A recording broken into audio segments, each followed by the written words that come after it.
penting khususnya bagi Anda semua yang belum nikah. Baik, Bapak Ibu, saudara sekalian terkasih, apapun adanya, mari kita mulai saja pertemuan pada pagi menjelang siang ini. Kita awali dengan doa pembukaan. Dalam nama Bapa dan Putra dan Roh Kudus, amin. Bapa di surga, kami bersyukur padamu atas segala kemurahan yang telah Kau berikan kepada kami sampai dengan siang hari ini. Kami sebagian kecil umat paroki Santri Sukabumi akan bersama-sama menyimak, mendengarkan apa yang akan disampaikan oleh Romo Fikien, Romo Yohanes Suparto. Berkatilah ya Bapak, para pembicara dan juga kami semua, apa yang nanti akan disampaikan materi ini berguna bagi iman kami dan juga bagi hidup kami. Dan apa yang kami terima juga bisa kami tularkan, bisa kami sampaikan kepada saudara-saudara kami yang lain, sehingga kami memampukan untuk memahami, untuk mengerti, dan juga bisa menerapkan dalam kehidupan kami sehari-hari. Demi Yesus Tuhan dan pengantara kami, kini dan sepanjang segala masa. Amin. Dalam nama Bapa dan Putra dan Roh Kudus. Amin. Ya, selamat pagi Romo, Bapak Ibu serta adik-adik sekalian. Ya, untuk materi ini kebetulan yang terdaftar di kami itu ada 130. Mungkin dalam perjalanan, semoga nanti teman-teman yang hadir di sini bisa menyerap tentang apa itu yang namanya perkawinan campur. Ya, nanti materi akan dibawakan selama 45 menit per materi. Ada pertanyaan 15 menit, kumpulin dari sekarang, dan ada door prize. Ya, itu terima kasih untuk Pak Tali akan membawakan sampai materi ini selesai. Terima kasih. Yohanes Suparto. Kita beri tepuk tangan. Jadi jatuh cinta itu nggak apa-apa, maksudnya kita boleh, namanya jatuh cinta itu bisa ke siapa saja. Tetapi untuk menentukan masa depan, tanda tangan itu kita harus pakai logika. Itu penting yang pertama.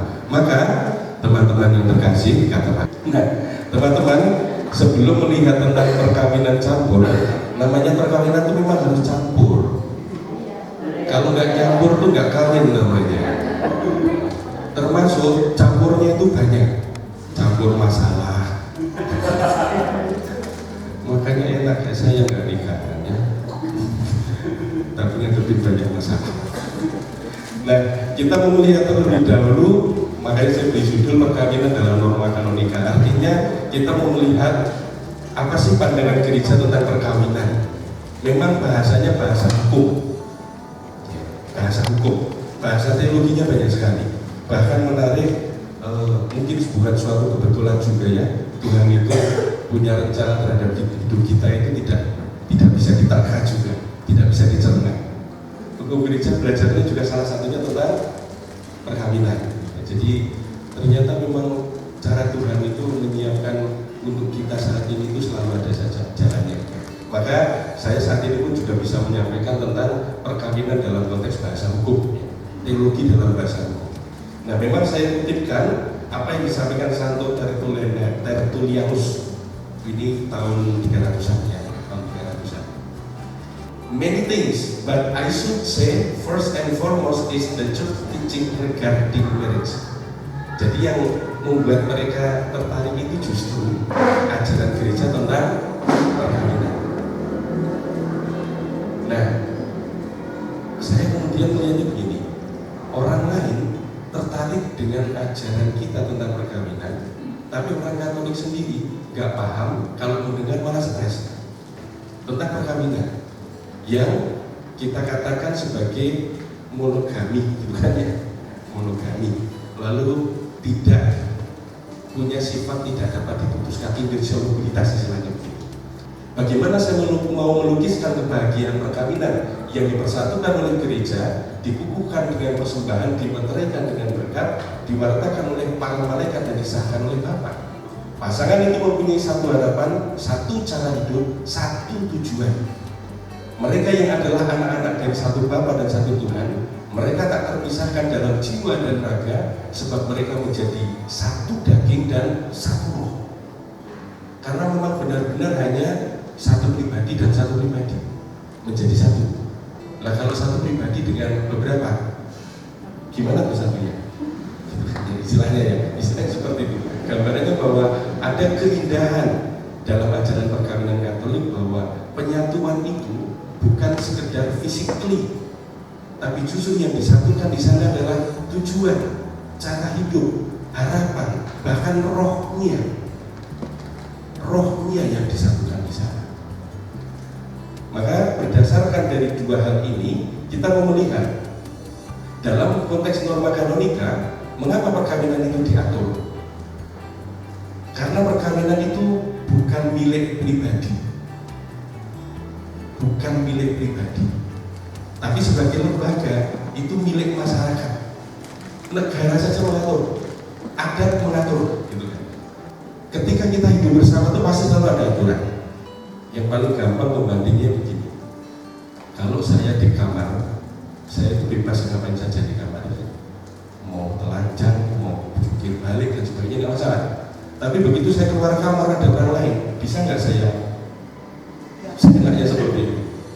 Kan nggak bisa kan ya? Bertemu orang lain saja dengan sendirinya sudah ada aturan.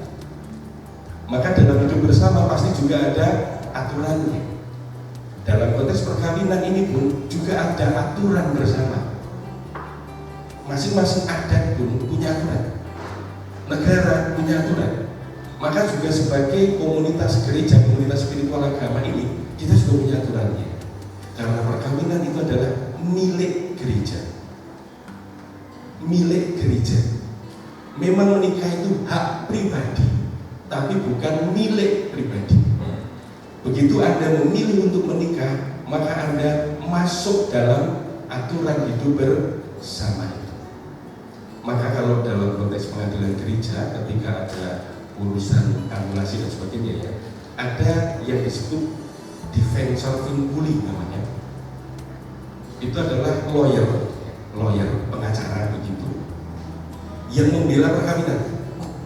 Jadi gimana caranya ketika orang mau mengurus pemutusan atau menganulasi perkawinan ini, si orang ini mempertahankan ikatan itu. Dia harus mempertahankan itu atas nama gereja. Ada pengacaranya khusus ketika dalam konteks pengadilan. Meskipun nanti misalnya ditemukan tidak ada alasan untuk mempertahankan, orang ini hanya boleh mengatakan saya tidak menemukan alasan untuk mempertahankan. Keputusan silakan hakim. Dia tidak pernah mengatakan udah putusin saja, enggak boleh mengatakan itu. Karena memang tugas dia sebagai defensor vinculi adalah melindungi hakikat perkawinan sebagai milik gereja, bukan milik pribadi. Nah, tetapi sebagai prinsip tadi sudah saya sampaikan, setiap orang dapat melangsungkan perkawinan sejauh tidak dilarang oleh hukum. Sejauh tidak dilarang oleh hukum. Di kita hukum kanonik ini, di sana ada siapa saja yang dilarang. Misalnya saya sebutkan, kanon berapa di situ? 1558. Nah ini supaya nanti saya bicara pokoknya. Jadi ada mana sih? Dikatakan begini, semua orang dapat melangsungkan perkawinan sejauh tidak dilarang hukum. Nah siapa yang dilarang oleh hukum? Misalnya ada halangan begini, halangan yang menggagalkan atau dilarang oleh hukum adalah halangan yang timbul dari tahbisan suci atau kaul kekal publik atau ikatan perkawinan sebelumnya. Jadi kalau orang sudah ada tahbisan, secara hukum nggak boleh menikah. Yang sudah kaul kekal, secara hukum tidak boleh menikah, jadi dilarang. Lalu yang sudah terikat perkawinan sebelumnya, sudah pernah menikah, tidak boleh juga melangsungkan perkawinan. Kalau tetap nggak sah. Tapi setiap orang prinsipnya boleh memilih untuk menikah, kecuali yang dilarang oleh hukum. Lalu kita mau melihat mengapa tadi perkawinan itu juga menjadi milik gereja, juga dilindungi dan juga ada aturannya. Karena ternyata kalau ditelusuri dalam kitab suci sebagai sumber utama iman kita, perkawinan itu adalah kehendak Allah. Allah yang menghendaki perkawinan. Dalam kitab Kejadian di sana diceritakan ketika Allah menciptakan manusia, pertama Dia menciptakan satu orang yang namanya Adam. Lalu menciptakan perempuan yang namanya. Ketika menciptakan Adam itu, Tuhan melihat semuanya baik. Lalu dalam kitab Kejadian bab 2 di sana diceritakan begini. Lalu manusia itu menamai semua ciptaan yang lain, binatang, tanaman, segala macam dinamai. Tetapi dia tidak menemukan penolong yang sepadan. Ini menarik loh ya. Penolong yang sepadan. Maka Katolik punya prinsip bahwa laki-laki dan perempuan itu martabatnya sama. Martabatnya sama. Lalu kemudian ketika tidak ditemukan penolong yang sepadan, Allah membuat manusia itu tertidur. Ketika tertidur, yang diambil adalah tulang rusuk. Tulang yang begitu dekat dengan sumber kehidupan. Paru-paru, hati, jantung, semua ada di situ. Maka sejak awal mula sekali lagi, Allah sudah menciptakan laki-laki dan perempuan itu punya martabat yang sama, punya peran yang sangat penting dalam menjaga kehidupan itu. Setelah menciptakan perempuan itu, maka Allah melihat bahwa dikatakan begini, sebelum menciptakan, tidak baik manusia itu hidup seorang diri. Jadi hidup bersama ini tujuannya adalah untuk kebaikan, supaya ada penolong yang sepadan. Jadi menikah itu pun suatu yang luar biasa karena kehendak Allah, supaya orang menemukan penolong yang sepadan untuk mencapai yang namanya kebaikan. Lalu kalau Romo suster itu nggak nikah berarti nggak baik dong? Nggak ada di Injil Matius.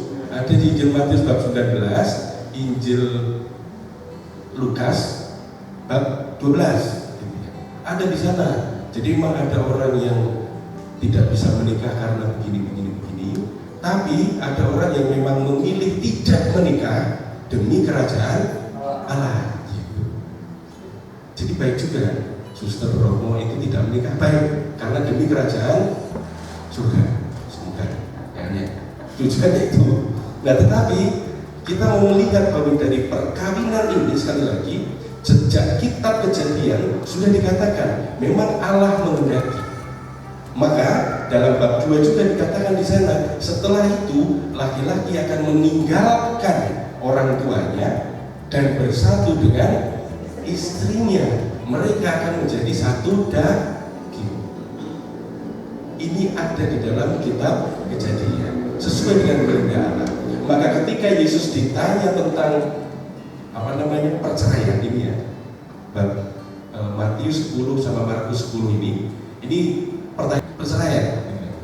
Yesus mengatakan kembali ke sana, kembali ke kitab Kejadian, bahwa Allah sejak awal mula menciptakan laki-laki dan perempuan, dan mereka bersatu daging menjadi penolong yang sepadan.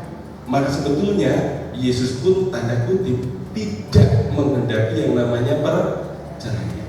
Maka dia menegaskan yang disatukan oleh Allah tidak boleh diceraikan oleh manusia. Ini ajaran mendasar bahwa perkawinan Katolik itu bersumber dari kitab suci, memang menjadi kehendak Allah, bukan sekedar milik pribadi yang kita bisa semena-mena, tetapi sekaligus juga mempunyai tujuan kebaikan. Maka kemudian kita hukum kanonik merumuskan apa yang ada dalam kitab suci itu dengan cara begini, bahwa perkawinan adalah perjanjian. Perjanjian itu pun digunakan istilah fidus, karena ada istilah lain adalah kontraktus, kontrak. Kalau kontrak itu kan antara dua orang. Ketika yang satu sudah tidak terpenuhi tujuannya, bisa memutus kontrak itu sepihak. tetapi digunakan kata fidus karena ini adalah perjanjian yang menghadirkan pihak ketiga. Jadi tidak bisa begitu saja sembarangan memutuskan kontrak antara dua perjanjian antara dua hal itu. Nah, pihak ketiga ini adalah tanda kutip Allah sendiri yang kemudian dihadirkan dalam diri sebutannya tes kualifikatus, tes kualifikatus, ya. Dan juga tes komunis, yaitu imam dan dua saksi. Jadi yang dihadirkan pun adalah ada pihak ketiga, bukan sekedar perjanjian antara dua orang. Lalu kemudian dikatakan dengannya seorang laki-laki dan seorang perempuan. Ini doktrin, dogma ajaran Katolik. Namanya perkawinan harus seorang laki-laki dan seorang perempuan. Maka sampai kapanpun perkawinan sah Katolik ini, kalau mau yang lain-lain, ini harus dirubah dulu. Karena ajaran mendasarnya ini, menurut atau dasarnya adalah kitab suci, kitab Kejadian, bahwa sejak awal mula Allah itu menciptakan hanya laki-laki dan hanya perempuan, tidak ada diciptakan bentuk lain. Jadi yang sah itu seorang laki-laki dan seorang perempuan. Dan disinilah kita mengatakan soal monogami, ikatan yang mono satu saja. Tidak bisa satu orang laki-laki dengan beberapa orang, nggak bisa. Maunya satu dan satu. Yang diantara mereka membentuk kaget saya itu siapa di marah-marah. Yang diantara mereka membentuk persekutuan, konsorsium sebutannya. Kon itu bersama-sama, sortis itu sebenarnya dari kata sortis hati. Jadi disatukan gitu, persekutuan itu sungguh-sungguh disatukan tadi. Seluruh hidup yang menurut ciri kodratinya, nah ini yang tujuannya, yang tidak boleh ditolak gitu ya. Tujuan dari perkawinan Katolik pertama-tama sesuai dengan kitab Kejadian, tiga-tiganya sesuai. Yang pertama adalah bukan kebahagiaan. Orang mau menikah itu tujuannya bukan kebahagiaan. Kebahagiaan adalah buah. Kalau mau cari bahagia, pasti Anda nggak pernah bahagia. Karena kebahagiaan itu kan dinamis kan ya.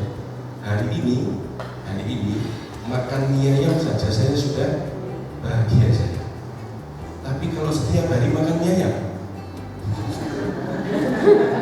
berarti kan sudah berubah lagi kan ya. Padahal besoknya saya cukup makan gorengan satu saja sama cabai yang pedas, itu sudah bahagia. Tapi kalau setiap hari satu gorengan sama cabai pedas, ya kan contoh mulut sembuh gitu kan namanya kebahagiaan kan ukurannya selalu berubah kan ya. Maka tidak akan menemukan kalau orang menikah untuk mencari kebahagiaan, tidak bisa. Maka Katolik, Gereja Katolik menegaskan tujuan dari perkawinan adalah bonum conjugum, kebaikan pasangan. Yang harus dituju adalah kebaikan pasangannya. Kebaikan itu kadang-kadang tidak menyenangkan.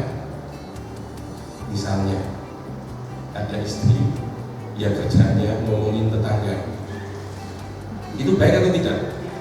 Tidak baik kan ya? Nah kalau menjadi suami yang baik, ngompori atau menegur? Harusnya menegur. Ditegur itu enak atau tidak? Nggak enak, tapi itu harus dilakukan karena demi kebaikan pasangannya. Jadi kalau ditegur itu jangan langsung emosi. Masa sama suami ikatan emosionalnya kuat, setiap lihat emosi, ikatan emosionalnya malah kuat. Enggak, demi kebaikan. Bahkan sekali lagi, karena demi kebaikan itu kadang-kadang ada sesuatu yang tidak perlu dikatakan tapi harus paham gitu. Sudah tahu capek segala macam, begitu sampai rumah masih disuruh-suruh terus gitu ya. Kalau marah, suaminya ikut marah. Oh, kamu tuh istri ngapain? Emang tugasnya cuma suruh ini suruh itu dan sebagainya, kan enggak? Yang di bahan ini nggak ada. Tapi ada baiknya secara umum ada begini, bahwa ketika membangun kebaikan pasangan, kalau nggak salah ada di sana yang disebut sebagai partnership, companionship atau apa istilahnya. Tapi bahwa rumah tangga itu proyek bersama. Rumah tangga itu proyek bersama. Yang boleh dan kas harus wanita itu hanya 3 hal. Apa saja kira-kira? Yang boleh, harus, dan kasnya wanita harusnya bangga begitu ya, harusnya bangga, tapi dianggapnya menderita begitu. Ini 3 hal. Apa saja?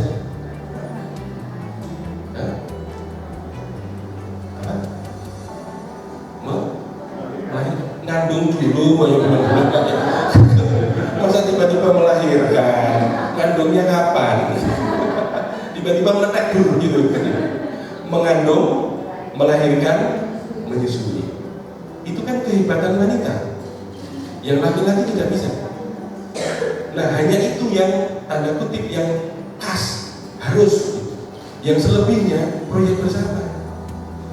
Maka tadi saya katakan, ya kadang-kadang namanya suami cuci piring, cuci baju, nggak apa-apa yang kerjaan bersama. Tapi kalau setiap hari yang melakukan suami, itu pertanyaannya. Ini susu sama apa gitu kan ya? Gitu. Tapi nggak apa-apa sekali waktu ya. Ini kayaknya banyak terjadi di sini. Dia. Ini soal kebaikan pasangan. Lalu kemudian yang kedua adalah prokreasi. Sepertinya ada kalau nggak salah. Tujuan perkawinan tadi saya katakan ada 3, nanti penjelasannya ada kelahiran dan pendidikan. Lalu antara orang yang dibaptis, perkawinannya saat itu sakramen. Jadi ketika dikatakan dibaptis, tidak dikatakan baptis Katolik enggak ya. Jadi dengan siapapun yang dibaptis, perkawinan itu adalah sakramen. Meskipun dibaptis dalam gereja yang bukan Katolik, kalau baptisan itu sah, maka sakramen. Baptisan sah itu apa? Paling tidak materi ya, air. Lalu format, aku baptisku dalam nama Bapa, Putra dan Roh Trinitas itu sah namanya baptisannya. Nah, kalau ada orang yang dibaptis secara sah, menikah dengan orang Katolik, itu pun sakramen. Itu maksudnya. Jadi sakramen itu nggak harus sama-sama Katolik. Yang penting dibaptis. Lalu tadi yang saya katakan bahwa hakikatnya adalah unitas dan indisolubilitas. Unitas itu kesatuan. Tadi sudah saya singgung banyak, menyatukan seluruhnya, bahkan tujuan hidup, harapan dan sebagainya itu kesatuan. Indisolubilitas itu sifat tidak dapat diputuskan. Dan ini pun juga sebetulnya kerinduan mendasar setiap orang yang benar-benar mencintai. Kerinduan mendasar setiap orang yang benar-benar mencintai. Saya tidak yakin ada orang yang punya cita-cita begini, saya mau menikah, berapa tahun kemudian saya akan cerai. Ada nggak yang punya cita-cita seperti itu? Pasti ketika orang mau menikah, pasti harapannya adalah bersatu untuk seumur hidup kan ya. Seumur hidup, kalau sudah mati ya sudah, itu maksudnya. Selama hidup ikatan itu ada. Itu kan sebetulnya kerinduan setiap pribadi. Itulah yang ditegaskan oleh gereja. Tidak bisa diputuskan sebetulnya. Sifatnya seperti itu. Maka nanti pun ketika kita bicara relasi dan sebagainya, itu ikatannya bukan diputus, tapi memang sejak awal sebetulnya tidak sah. Karena ada halangan yang dilanggar. Nanti beda, itu juga bisa saya jelaskan. Nah, ini mau menggambarkan bahwa ada hubungan yang kasih yang total, eksklusif, perpetual, serta sakramentas perkawinan sebagai dasar. Nah, ini yang saya katakan tadi, bonum conjugum, kebaikan pasangan ya. Ini yang benevolen, selalu menghendaki yang baik untuk pasangannya, selalu menghendaki yang baik. Kalau sudah menghendaki yang buruk terhadap pasangannya itu aneh gitu ya. Ini kok pasangan saya nggak mati-mati ya. Dan ini pun saya agak hati-hati ketika orang minta doa. Saya agak hati-hati ketika orang minta doa. Pernah begini, mintanya itu ambigu ya.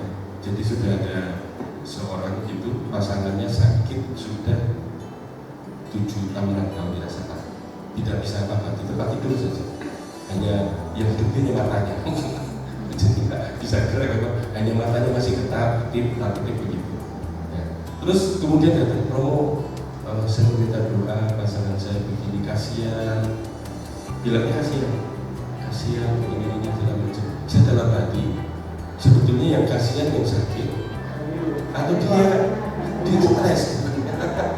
Jadi dia menghendaki supaya pasangannya cepat mati. Ngomongnya sih baik ya mohon doakan yang terbaik. Tapi kalau jujur, yang terbaik itu menurut dia apa? Mati kan? Makanya saya mendoakan pun kadang-kadang harus saya cermati dulu gitu kan. Harus cermati, ini orang sebetulnya pengen pasangannya sembuh atau pengen pasangannya mati. Padahal seharusnya orang kan menghendaki yang baik untuk pasangannya. Yang baik itu ya sudah, selagi dia mampu lakukan aja. Yang baik biar Tuhan yang menentukan. Karena ketika berjanji dalam perkawinan kan janjinya begini, aku akan mengasihi engkau sepanjang hidup saya, akan menghormati engkau, lalu akan mengasihi engkau dalam untung dan makan di waktu sehat dan sakit. Lalu sehat saja segala macam. Ketika sakit seperti itu, Tuhan kenapa nggak kau panggil segera loh? Ini namanya bukan diinginkan yang baik. Nah ini beberapa hal yang nanti bisa dibaca. Nanti saya kasih kita baca. Lalu prokreasi ini menjadi ko-kreator Allah. Ini martabat yang luar biasa. Menjadi rekan pencipta istilahnya begitu. Rekan pencipta Allah, bukan hanya sekedar rekan kerja. Anda menikah itu martabat yang luar biasa. Menjadi pencipta bersama Allah, mencipta pribadi yang baik. Nah kalau dianggapnya beban, malah dianggapnya beban. Sehingga anak-anak muda sekarang itu mereka menikah tetapi tidak mau punya anak. Ketika ada keinginan tidak punya anak, itu perkawinan tidak sah loh. Ingat ya, kalau Anda menikah tapi tidak pengen punya anak, perkawinannya tidak sah. Itu namanya simulasi. Karena tujuannya 3 itu harus diterima. Prokreasi. Soal punya atau tidak itu adalah urusan Tuhan. Ini jadi prokreasi. Bahkan disinilah saya katakan juga begini. Disinilah juga gereja menegaskan ajaran moralnya, menolak KBB, keluarga berencana buatan. Keluarga berencana buatan. Itu gereja nggak boleh. Termasuk bayi tabung. Oh, nggak boleh sebetulnya ya. Tapi nanti dalam keadaan tertentu ya sudahlah suara hatimu gitu. Tapi banyak pertimbangannya. Mengapa tidak boleh misalnya? Karena yang namanya penciptaan manusia itu harus in humano modo, cara manusiawi natural. Nah, secara natural yang namanya inseminasi ya, untuk pembuahan. Inseminasi itu harus terjadi dalam rahim. Pertemuan antara sel telur dan sperma itu harus terjadi di rahim. Kalau ini kan tidak manusiawi, saya tidak tahu persisnya ya, yang tahu bahwa katanya perempuan maupun laki-laki itu semacam dipaksa untuk mengeluarkan sel telur maupun sperma itu. Lalu dari sel telur dan sperma itu disatukan di tabung laboratorium, maka sebutannya bayi tabung karena inseminasinya terjadi di situ. Dan itu pun yang jadi tanda kutip disatukan, tidak hanya satu, bisa jadi beberapa, tapi dipilih satu. Ketika dipilih satu, yang lainnya dimanakan? Nah, dibuang. Padahal gereja Katolik menegaskan pribadi baru itu sudah tercipta ketika ada inseminasi, pertemuan antara sel telur dan sperma tadi. Maka itu sama dengan tanda kutip aborsi. Maka nggak boleh. Selain biayanya mahal, lalu itu kan percobaan masa anak kok coba-coba gitu kan. Anak itu berserah saja sama Tuhan. Maka ketika ada yang datang ke saya bertahun-tahun saya katakan ini, anak itu bukan obsesi. Kalau Anda seperti itu berarti Anda sudah obsesi, seolah-olah menikah harus punya, berarti kan obsesi. Ketika ada obsesi, orang akan terbebani. Ketika menjadi beban, kan saya nggak tahu hubungan suami istri itu kalau sudah berbeban gimana kan nggak bagus juga kan ya.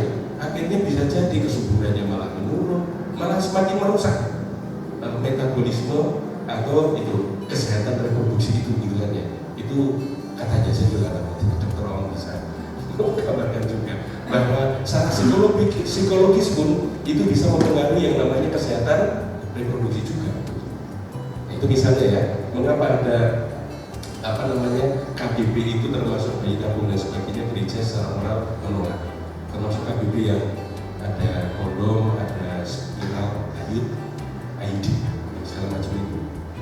Kami dulu pernah pas belajar diberi ini dokter, video animasi cara kerja IUD ya kalau salah, saya lupa, yang kayak di printer ini, wah gitu, serem juga ya gitu ya.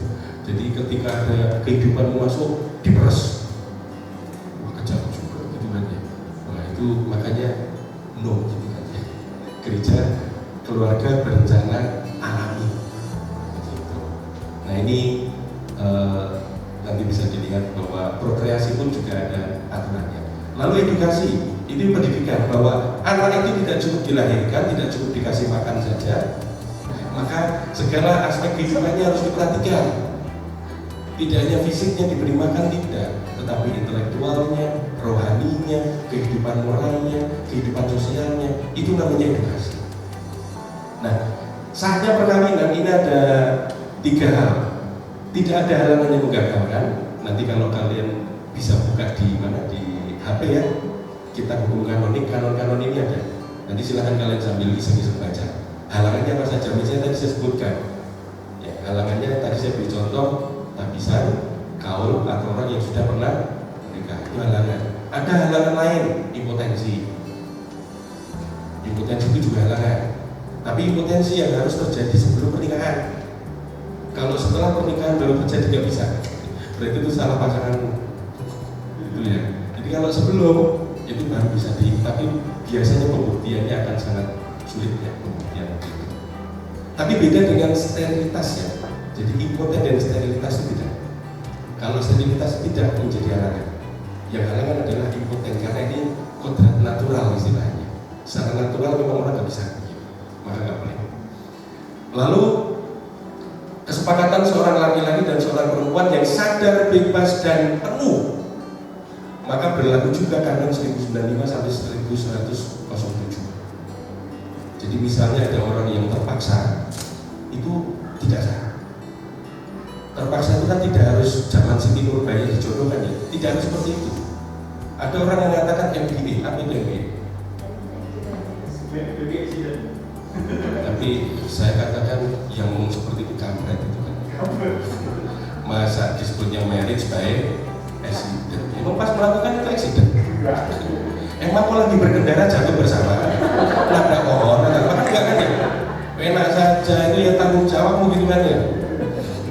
Tapi kadang-kadang istilahnya kan muslim gitu ya istilahnya.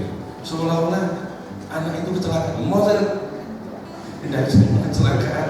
Kau yang berbuat masa mengatakan kecelakaan kan nggak adil ya, nggak ada seperti itu. Nah kadang-kadang ini itu masalah sekali lagi. Kadang-kadang ketika orang sudah terlanjur tanda kutip hamil, minta alih ke gereja segera diurus. Nah kalau memang hamil itu bukan kewajiban untuk menikah, tidak. Karena kalau dia menikah hanya karena hamil, berarti tidak perlu. Kesepakatan dia tidak penuh, tidak bebas, karena dia terkena tekanan kan ya. Maka hati-hati ya, kalau yang sudah terlanjur laku ya sudah terserah ya. Yang masih muda-muda ini pikir baik-baik.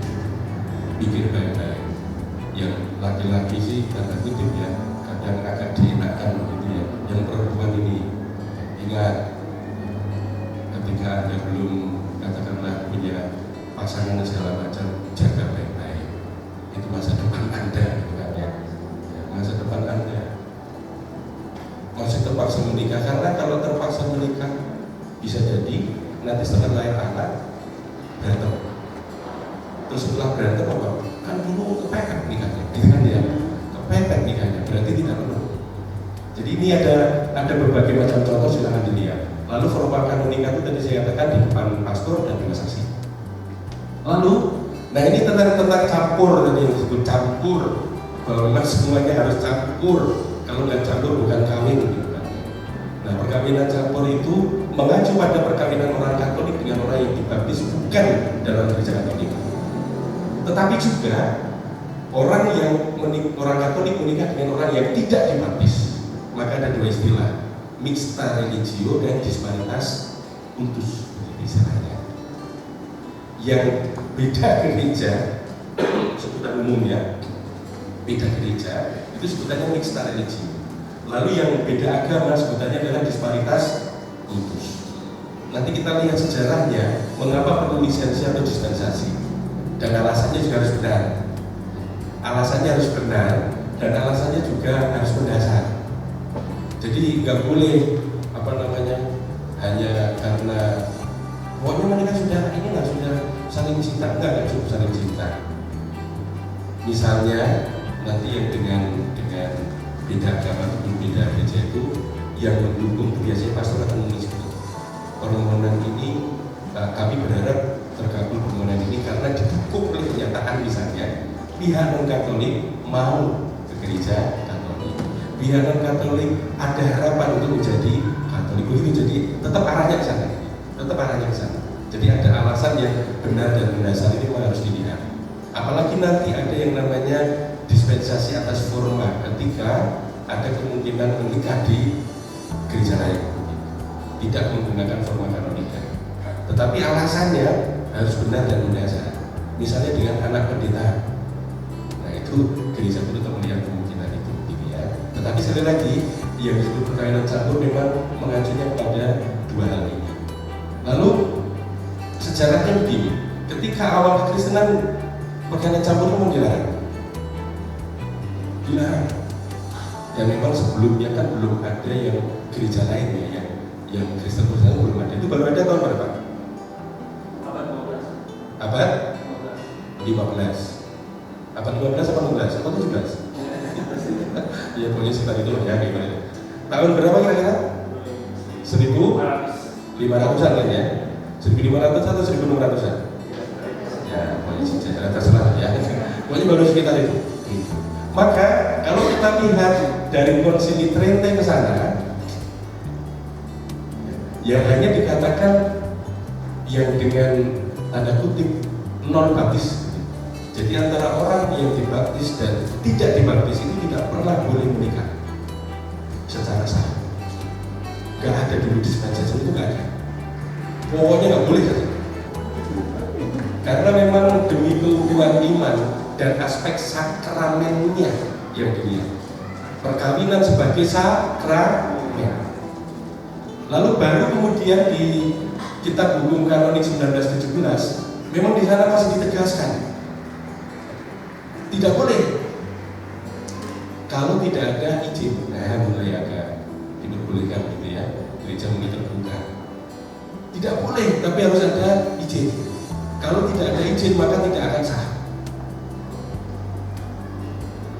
Lalu Konsili Vatikan kedua tahun berapa? 1962 sampai 65. Konsili Vatikan kedua 1962 sampai 65. Di sana kita mengenal istilah yang paling populer adalah aggiornamento juga juga. Jadi gereja melihat banyak kemungkinan kebenaran kebaikan, pluralitas dalam kehidupan. Bahwa kehidupan kita itu plural dari sisi kondisi masyarakat, agama dan sebagainya. Maka gereja pun kemudian juga terbuka. Cara pendekatan itu lebih inklusif tadi. Maka dimungkinkan kemudian ada yang namanya lisensi dan dispensasi. Ketika orang menikah dengan yang dibaptis di gereja lain, sebetulnya sah, tapi nggak boleh loh, gitu maksudnya. Tidak ada aturannya, maka perlu izin. Kalau tidak ada izin, perkawinannya sah sih, maka perlu yang namanya izin, lisensi. Lalu kalau yang tidak dibaptis, orang Katolik dan tidak dibaptis, tidak akan sah. Itu di tahun 1086 tadi ya, 1086 yang tidak dipakai, pokoknya tidak sah. Tetapi kemudian gereja tetap memberi kemungkinan karena ini hukum adalah hukum gereja, bukan hukum Allah, bukan hukum kodrat begitu, hukum gereja, maka boleh dispensasi. Jadi dispensasi itu membolehkan sehingga halangan itu tidak mengikat, maka perkawinannya baru menjadi sah. Kalau orang menikah dengan beda agama tanpa dispensasi, perkawinannya tidak sah secara gereja. Ini yang disebut perkawinan campur. Nanti silakan tanya saja. Nah, syarat mendapatkan lisensi ini, tapi memang nanti kalau ada yang mengurus terpaksa mengurus itu ya, itu nanti pastor paroki yang atau pastor yang kanonik akan mengurus. Memang harus Katolik yang berjanji bahwa dia akan sekuat tenaga setia kepada iman Katolik. Lalu yang kedua, membaptis anak secara mendidik dan membaptis dan mendidik anak secara Katolik. Harus ada janji itu. Maka ada formulirnya, janji tanda tangan. Dan pihak yang non Katolik mengetahui, maka dia juga harus tanda tangan. Mengetahui dan menghormati. Lalu kemudian yang ketiga ini memang tadi tugas pastornya. Nah ini tantangannya, ini yang saya mau ajak bersama-sama. Tantangannya, yang pertama adalah tantangan iman. Tadi dalam lagu Mangu kan jelas tadi ya. Ya ketika sudah berkeluarga, namanya satu nahkoda, tapi arahnya berbeda kan agak sulit juga ya. Kan namanya bahtera rumah tangga. Sebenarnya kan bahtera rumah tangga kan ya, sebutannya itu. Namanya bahtera kan kemudinya satu. Kalau dua orang dengan kepentingan berbeda mengemudikan, ada kebingungan arahnya. Makanya saya misalnya ditanya, Romo nyetir sendiri? Iya. Kalau nyetir berdua rebutan saya. Saya pengen muter kanan, orangnya pengen muter kiri, gitu kan ya. Jadi mau nyetir berdua, nyetir sendiri jadi gitu. Rebutan apalagi bertiga gitu kan ya. Yang satu lagi tuh ngapain? Malah nyabut setirnya gitu kan, yang merepotin. Maka dalam konteks iman pun ya, dalam konteks iman pasti akan menimbulkan kesulitan. Maka tadi saya katakan, oke lah kita bicara cinta, iya. Kadang-kadang cinta itu membunuh logika, iya. Tapi jangan jadi orang bodoh gitu. Ini seumur hidup loh. Seumur hidup. Maka ini perlu dilihat bagaimana ada penghayatan iman, doa dan ibadah. Lalu ketidaksepakatan soal membaptis membesarkan anak dalam iman Katolik. Ya bagaimanapun juga kan, ya nggak apa-apa sih menjadi orang yang toleran, terbuka itu nggak apa-apa juga. Tetapi ingat, itu tidak mudah menjadi orang seperti itu. Kalau ada yang lebih mudah, kenapa pilih yang susah? Itu kan ciri khas orang. Jadi ingat, ini menentukan juga Anda sebagai warga negara. Nanti anaknya nggak boleh ini, nggak boleh itu dan sebagainya karena perkawinannya tidak sah oleh negara. Ingat ya, beda agama, sipil tidak mencatat. Ini tantangannya. Maka tadi saya katakan, kita bisa mengatakan bahwa tidak bisa memilih untuk menjatuhkan hati, tapi kita bisa memilih untuk tanda tangannya. Jangan yang menyusahkan hidupmu. Nah ini, lalu ini nanti silakan baca sendiri. Nah ini selesai kan? Kan tadi 4 menit sudah selesai. Jadi sekali lagi itu teman-teman ya, pernikahan itu sekali lagi ada hal yang memang perlu kita lihat. Jangan jadi beban. Itu sungguh ajaran yang mau mengungkapkan keribuan mendasar setiap orang. Itulah yang ditegaskan oleh gereja, bahwa pernikahan adalah satu orang laki-laki dan satu orang perempuan yang membangun kehidupan bersama untuk kebaikan, prokreasi dan edukasi. Dan terkait perkawinan campur, tadi yang saya katakan dengan beda agama, beda gereja dan sebagainya, tidak apa-apa sebenarnya. Boleh aturannya ada segala macam. Tapi ingat, kita harus berpikir baik-baik.